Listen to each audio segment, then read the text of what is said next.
And she's going to land up on now. The reason I'm asking this is because we're planning our day Friday morning, and we're bringing the whole circus up to you in Enniscrone on Friday morning, where we've boxes of t-shirts here with "She's a Big Yoke" printed on the front of them. We're all geared up to go. She's going to land Friday morning, David. Absolutely, I can guarantee you that. I told you last Monday morning when the turbulence with the bull, this barge and tug thing caused me a lot of problems over the weekend. But there was another wall put up in front of me, but we got through it.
This is Enniscrone, County Sligo.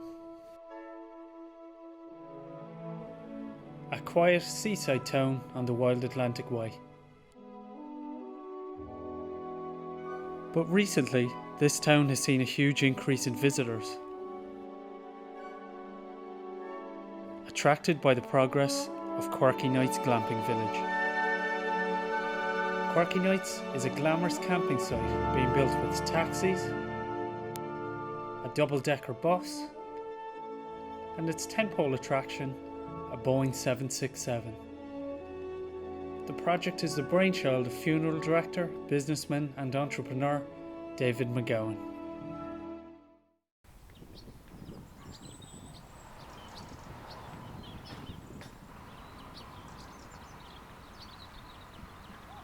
But when I explored and examined the glamping sites that's been developed in Europe, I found that there were a lot of them teepees and pods and huts and trees and things like that. And that didn't actually suit my site. So I came up with the theme myself of turning all types of transportation into accommodation.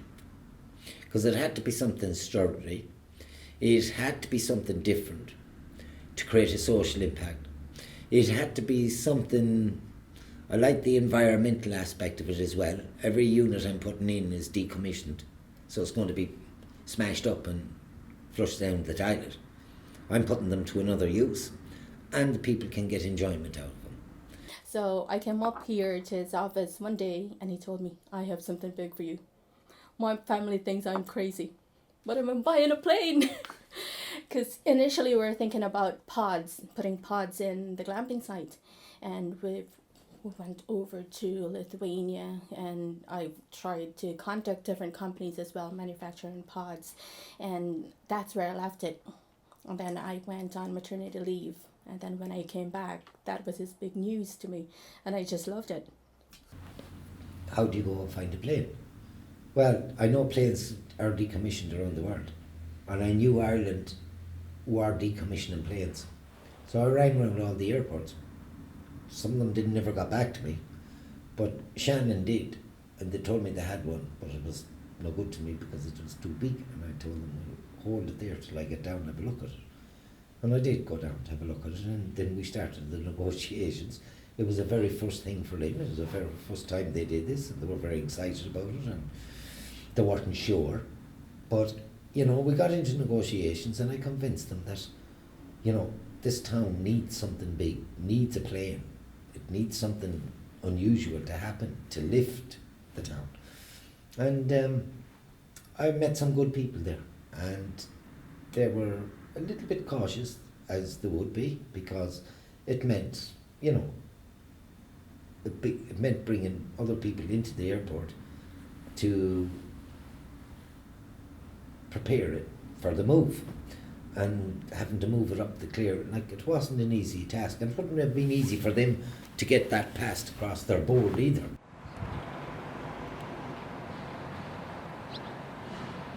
He had a huge amount of work done. He didn't pick up the phone just on, an off chance. He had a huge amount of work done before he even asked about the plane. He had the work done and then he went to find the plane. It wasn't that they found the plane and then came up with the idea. He already had a huge amount of his plan in place. He had already engaged with the trucking companies, with the county council, with planning in Sligo. So he had a huge amount of work done before he picked the phone up to me. And it's an airport, so you have to be very conscious of safety, very conscious of security. The fence was taken down and they were continued out onto the road. So the truck came down, came through here and then straight up this road here. And we're now going to take you to Knockbeg Point. It was here at Knockbeg Point, just outside Shannon Airport, where the plane was brought to the shore by truck. Once high tide was reached, it was loaded onto the barge before heading for open water and setting sail for Enniscrone. I've always said it, we'll get it out of the airport, we'll get it cut, find a barge, we'll find a tug, we'll get it up. But I always kept saying, the one thing I have no control over is the elements. There's the wind, the sea. I proved that. We nearly lasted 45 minutes before we landed it out in Killalapay. Oh, when he rang me up and told me that he's going to bring a 767 up, I knew he would. I mean, David will do what he says he's going to do. And I knew there's a lot in this, and this will be a really successful project because he's getting a corner of the market that isn't being looked after. And it's thinking outside the box. Like, he thinks outside the box. I mean, you can't say to David, no, you can't do that. Like, they tell him, oh, you can't move a telephone post. And a lot of people will go, oh, the county council won't let me move a telephone post. David would be like, why not? He can do things. Like, we all can do things. If we all believe in everything, we can do anything. We can make things happen. And he's a true example of it. I knew I was going to hit. I said, this is a big move. This has taken a lot of thought. This has taken a lot of planning.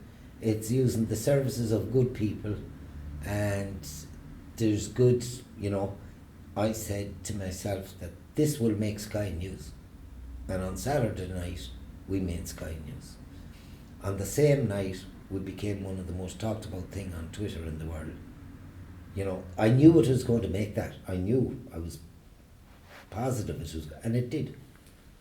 Sure, listen, I mean, it's quadrupled Enniscrone's tourists already. And it's only a plane sitting on a piece of gravel. I mean, how many people go to Dublin Airport to look at? It's like so many people go there just to see the plane.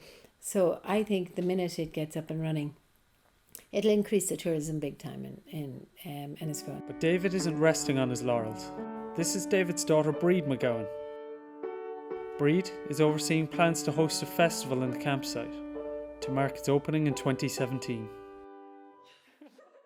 That was my idea, but obviously my idea would mean nothing without Dad, so it's literally, the two of us are doing it together now, but it was, I planted the seed, so I'm really excited about that. We're really going to give it a go. I got in a lot of trouble with Mom and my sister because they were like, let him finish one thing, but I think it's the right time, when everyone's listening, like. With construction continuing on the site and now plans for a festival currently under development, David is still looking for new additions to add to his vehicular spectacular. The train, as you know, is in England, and there's water between Ireland and England, and there's no railway track. So how do you get a train from London to Enniscrone, County Sligo? Great difficulty. So you have 3 carriages, you have one each 30 tonne, and you have the one with the engine portion of it would be 40 tonne, and they're 63 foot long. But we'll get it there. But I think he's seen an awful lot in life that these aren't gambles to David. Like, he can think of the positive ways of moving them on. I mean, brilliant businessman. I think he's a great leader too. I think people follow David. And it's true, all the radio guys were saying, get him into the government. I mean, he'd shake it up in seconds, you know. And like he always does things different, which is what's really cool about him. I really respect that. Having overcome impossible obstacles to get this far, those who know David have every confidence in his abilities. Yeah, I'm still really excited about it. Like, it's just, I think it's because every day he has another little idea and people are coming to him with ideas now, and it's like, you know, they're all kind of coming together. But himself and Mom, anyway, are working very hard, and it's really cool. And after meeting him on that first site visit, I know he's going to do it. I could just tell he had that tenacity of personality that I just knew from talking to him. He had an idea and it was going to work. I don't even know if the man sleeps. I mean, he's constantly thinking. And he's just that type of person who's always looking for something and looking for the good, positive side of something. Like, he's so positive considering he's had so many things thrown at him over the last year. And yet he's still, sure, that'll be grand. You know, and he carries on. Yeah, I'd like to put about 8, 6 or 7 boats in there. I'm hoping to create a kind of a marine effect in the middle. Maybe sink the boats about 2 foot down the ground and bring up about 8 inches of water around them. And just create a little marine effect there. Will I stay in it? I certainly will. I have my name down on the pre-book list already.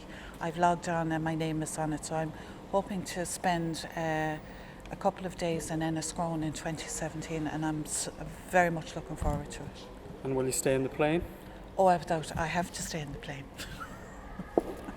That I had good men on the job, and if you surround yourself with good people, it's amazing what you can do. He's been a mortician for many a year, with tons of ambition and showing no fear. And now David's vision is almost in reach when he lands the Boeing on Enniscrone beach. We have to keep all going, you know. What other things are on the go, David? Well, I'll just tell you now, but I haven't found it. I'm after finding a helicopter, right? And you know, come here. They said no way, never. No way, never, no more. Will McGowan get the Boeing on Enniscrone? You know where I found it? No, David, where'd you find it? Above in a hay shed in Mullingar. From Tala, Toronto, Shorten's Kilglass, the locals are buzzing, the town's in a flap. For McGowan has put Enniscrone on the map. They said no way, never. No way, never, no more. Will McGowan get the Boeing onto Enniscrone shore? And now it's upon us, David's dream coming true. Such a crowd out to see it, will you be there too? The wait nearly over, we soon can go camping in this wonderful vision. If you're positive about something, it'll happen. Positivity is the key. You know, if you dream about something, follow the dream, it'll happen. King David of Sligo, go down in folklore. We'll sing yes, yes, forever. Yes, forevermore. Will King David of Sligo go down